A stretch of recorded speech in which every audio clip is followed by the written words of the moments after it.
수강생 여러분 안녕하세요. 이번 시간은 1950년대 초 기획기구 개편 논의에 대해 살펴보겠습니다. 한국전쟁이 교착 상태에 빠진 1951년 초에 기획기구 개편 논의가 공개적으로 제기되었습니다. 이때 제기된 다양한 개편 논의는 한국의 기획기구 역사를 이해하는 데 매우 유용한 정보를 담고 있어 자세하게 소개할 필요가 있다고 생각합니다. 먼저 한국 정부 내에서 이루어진 기획기구 개편 논의를 살펴보고 다음에 당시 경제 원조를 매개로 한국의 영향력을 행사할 수 있었던 주한 원조 기구의 의견도 살펴보도록 하겠습니다. 기획처를 폐지하고 새로운 기획기구를 설치해야 한다는 기획기구 개편 논의가 공개적으로 제기된 것은 1951년 8월이었습니다. 이 시기에 기획기구 개편 논의가 제시된 이유는 크게 두 가지였습니다. 첫째, 한국전쟁이 교착 상태에 빠지면서 전쟁 피해 복구의 필요성이 확산되었습니다. 지난 강의에서도 설명했듯이 1951년 초가 되면 전쟁은 38선을 경계로 교착 상태에 빠졌고 1951년 중반에는 유엔에서 한국전쟁을 종결하자는 논의가 제기되면서 정전협상이 진행되던 시기이기도 하였습니다. 이런 상황에서 다시 평치 상태로 전환시키고자 하는 노력이 사회의 대부분 영역에서 시도되었고 그 일환으로 전쟁 피해 복구 문제도 자연스럽게 사회적 이슈가 되었던 것입니다. 둘째, 전쟁 피해 복구를 위한 해외 원조 제공 논의가 활발하게 진행되었습니다.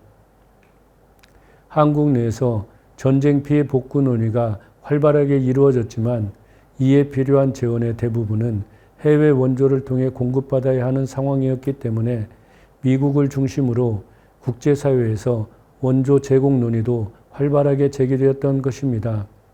그래서 1950년 12월 유엔 결의에 의해 설립된 유엔 한국재건단, 일명 웅크라의 한국사무소가 1951년 7월에 설치되었습니다.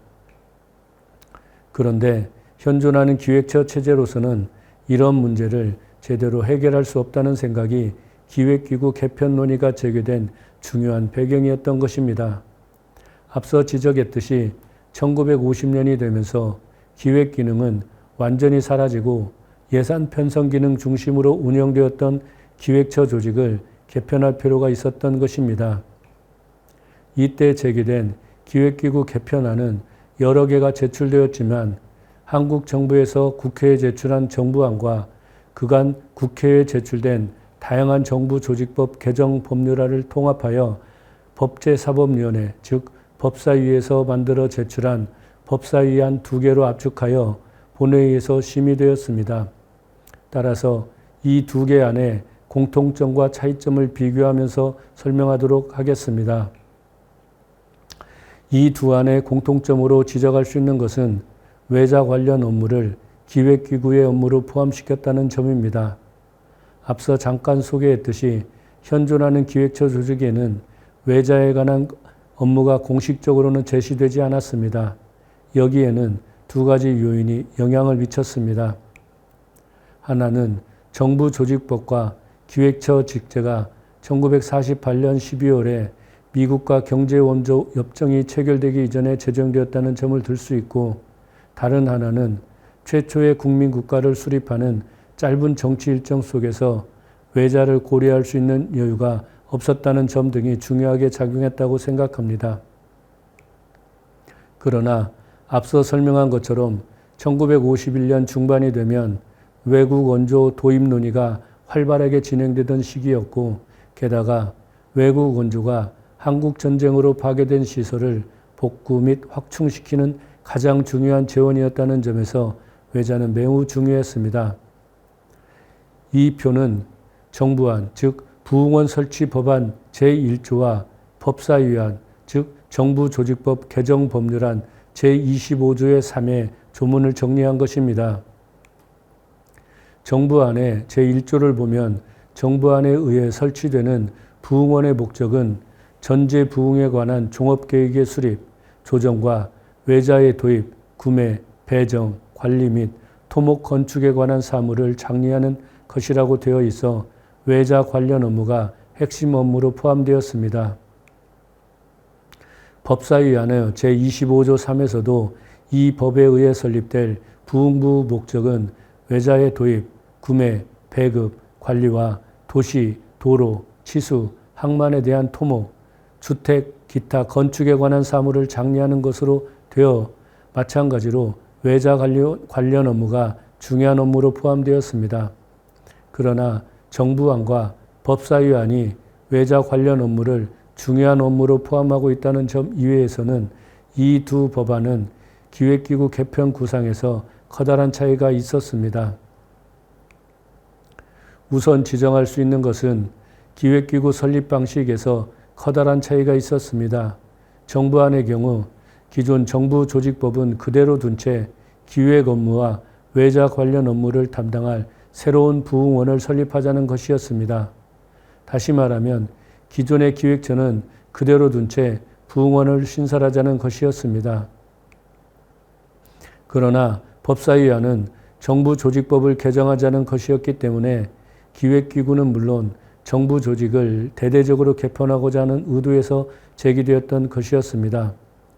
우선 법사위안의 의도를 기획기구에 한정해서 본다면 우선 현존하는 기획처를 폐지하고 이것을 대체하는 새로운 기획기구를 설립하자는 것이었습니다.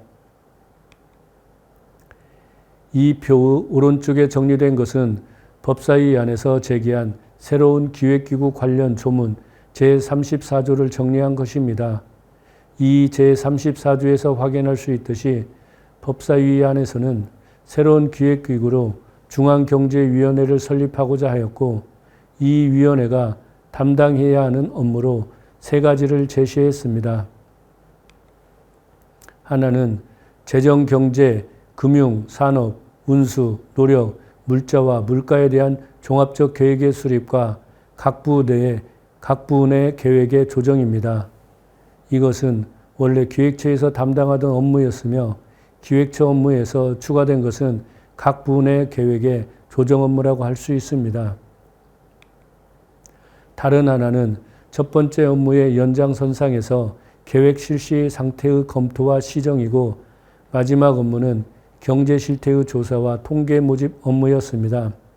사실 실행 가능성이 있는 경제 계획을 수립하기 위해서는 경제 실태 조사와 정확한 통계를 전제해야 하는 것이기 때문에 종합적인 경제 계획을 수립하는 기획기구 내에 이런 업무가 포함되는 것은 매우 중요하다고 할 수 있습니다.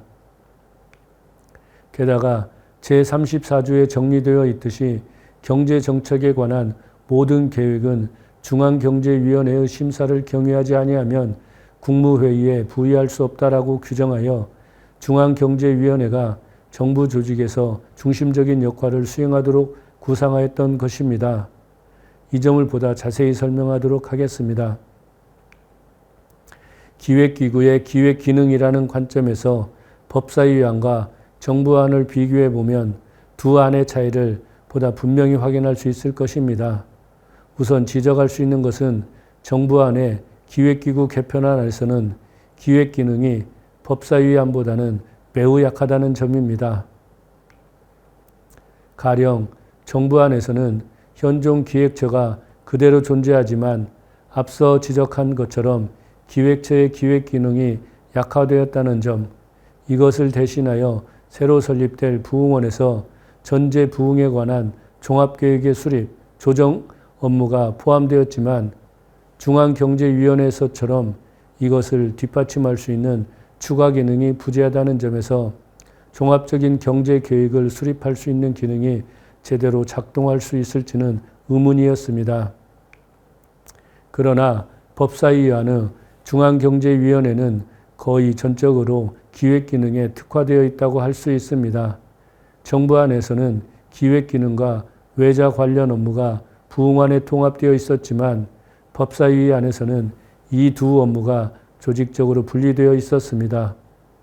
가령 외자 관련 업무를 전담하는 부흥부를 정부 조직으로서 새로 설립하고 중앙경제위원회는 기획 업무만을 전담하도록 조직이 구성되었다는 것입니다. 이 표 오른쪽에 정리된 조문은 중앙경제위원회의 구성과 역할을 보다 구체적으로 확인할 수 있는 법사위안 제35조의 내용을 정리한 것입니다. 법사위안의 제35조를 보면 중앙경제위원회는 위원장, 부위원장 각 1명과 상임위원 6명, 비상임위원 13명을 둔다고 하였습니다. 그런데 이 중에서 실무적으로 가장 중요한 역할을 수행하는 것은 상임위원이었습니다.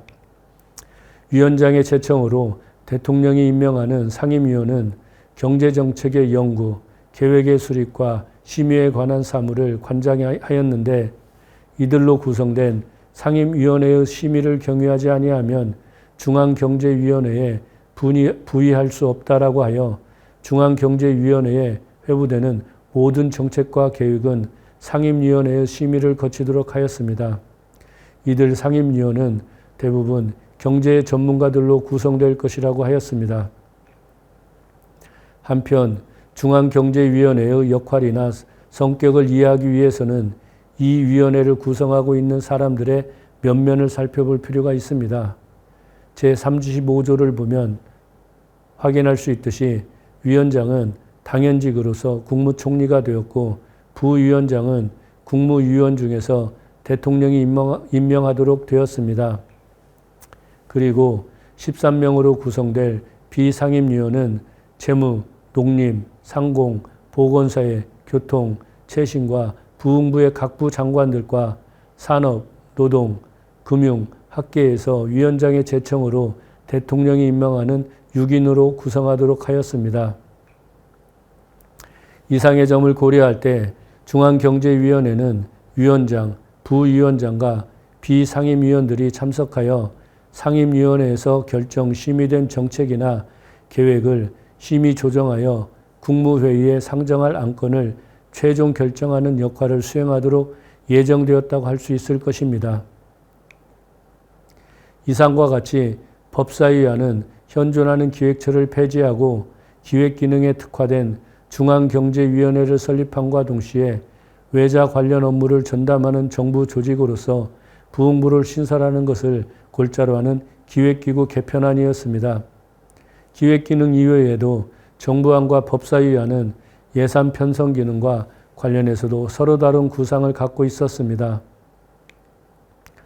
앞서 설명한 바와 같이 정부안에서는 기획처를 그대로 존치하는 것을 전제로 하고 있었기 때문에 예산 편성 기능이 기획처에 그대로 남아 있었지만 기획처를 폐지하기로 한 법사위 안에서는 예산 편성 기능을 기획기구인 중앙경제위원회가 아니라 이전대로 재무부에 이관하는 것으로 구상하였습니다. 예산 편성 기능에서는 두 안이 서로 다른 생각을 갖고 있었지만 기획기구의 지위에 대해서는 동일한 생각을 가지고 있었습니다. 부흥원 설치를 주장한 정부안에 따르면 부흥원에는 총재와 부총재를 각 1인씩 둘 수 있었는데 총재는 국무총리가 된다고 하였습니다. 이것은 기획처장이 차관급이었던 것에 비하면 부흥원의 지위가 크게 격상되는 것이라고 할 수 있으며 마찬가지로 중앙경제위원회의 위상을 높이기 위해 국무총리가 위원장을 견임하도록 했던 것도 같은 맥락이라고 할 수 있을 것입니다. 이상과 같이 공통점과 차이점을 갖고 있었던 정부안과 법사위안은 국회 본회의에서 한 달여간의 심의된 결과 정부안이 폐기되고 법사위안이 통과되었습니다. 이제까지 설명한 바와 같이 법사위안에 따르면 기획처는 폐지되는 대신 새로운 기획기구로서 중앙경제위원회가 설립되고 외자 관련 업무를 전담하는 부흥부가 신설되어야 하며 예산 편성 기능은 재무부로 이관되는 대폭적인 정부 조직 개편이 이루어져야 할 것이었습니다. 그러나 정부로 넘어간 법사위안, 즉 정부 조직 개정 법률안은 이승만 대통령이 거부권을 행사하여 시행되지는 않았습니다. 이승만 대통령이 거부권을 행사한 주된 이유는 이 법에 따라 설립될 중앙경제위원회의 역할 및 이 위원회를 통솔하는 국무총리의 위상과 밀접히 연관되어 있다고 알려져 있습니다.